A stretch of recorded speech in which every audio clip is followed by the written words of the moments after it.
Storytime, they thought I was dead.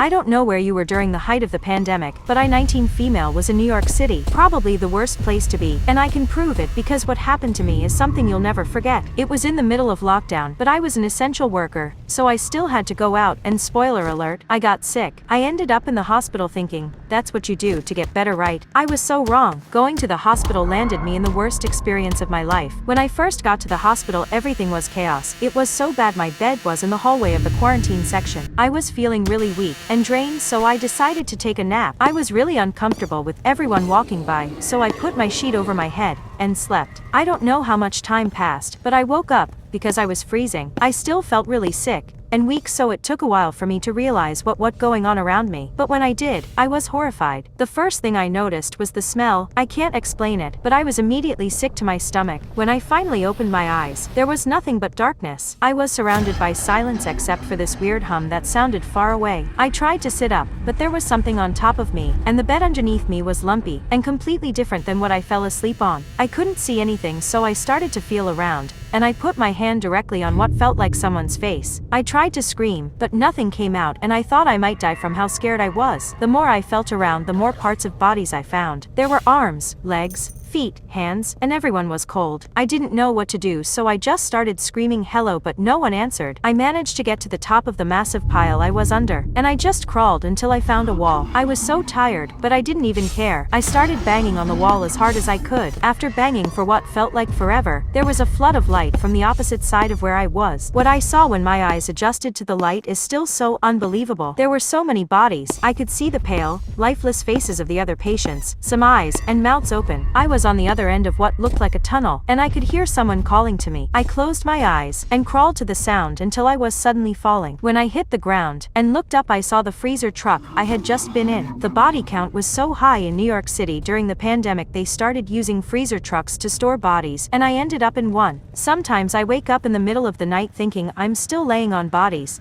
Storytime, they found her bound and wandering the street. As a nurse working in the emergency room, I've seen my fair share of bizarre cases, but one night stands out vividly in my memory, a night when a patient came in with her wrists bound, and everything went to hell. This young girl, probably about 14, was brought in by two police officers. Her wrists were tightly bound by thick, leather restraints, and the officers explained that they had found her wandering the streets. She was wearing this weird gown that was all ripped and covered in stains and dirt. I tried to make conversation and check on her, but all she did was mutter words I couldn't understand. The police even tired talking to her, but she still only spoken in the same strange, guttural language none of us could figure out. When I started to examine her, I noticed deep dark bruises on her arms and legs, and as I continued to examine her, I found weird detailed symbols carved into her skin that seemed impossible to create. I was so nervous taking her vital signs that I dropped the thermometer when it got close to her mouth. I can't explain it, but I felt like I was the one in danger. She kept letting out these haunting wails, and her eyes darted around the room as if she were watching something only she could see. We decided to contact a translator, hoping to finally talk to her and get some answers. When the translator got there, the girl was still muttering words. As soon as the girl and the translator made eye contact, the translator backed up so fast she tripped, and her face drained of color. My heart was pounding in my chest, but I managed to ask the translator what was wrong. The translator hesitated before telling me the girl was speaking a language she had never heard before, but the weirdest part was it sounded like an ancient dialect the translator heard in one of her dead language classes. This girl started thrashing around, chanting words louder and louder, and her voice kept getting deeper. We called in security to try and restrain her, and that's when we heard the patient's voice turn into a chorus of voices speaking at the same time. I turned around, ran out of the room, and never looked back. I still have no idea what happened to the girl, and I don't want to know. Storytime, I wasn't alone. One night I was home alone, and I felt like someone was watching me. I figured I was just being dramatic, so I grabbed my dog and decided to go to sleep. A little while later, I woke up because I kept hearing this dripping. I was still really scared, so I didn't want to get up. I just felt around with my foot until I found my dog and drifted back to sleep. It wasn't long before the dripping woke me up again, and now I realize it's coming from somewhere in my room. I don't have a bathroom, so I'm really confused and still terrified. Something in my gut told me not to get up, so I didn't. I felt around for my dog again, and just laid there, until I fell asleep again, and I think that might have saved my life. When I woke up in the morning, I noticed right away my dog wasn't there, but my bedroom door was closed. I turned, and looked towards my closet, and what I saw made me sick to my stomach. Seeping from underneath my closet was this dark red stain, and I knew that's what I heard dripping all night. I really didn't want to, but I got up, and went over to the closet. I opened the door, and there was my dog, mangled, and bleeding, hanging from a bar in my closet. My heart sank as I realized that someone, or something, had been in bed with me all night, mimicking the presence of my dog. Who or what was laying in bed with me all night?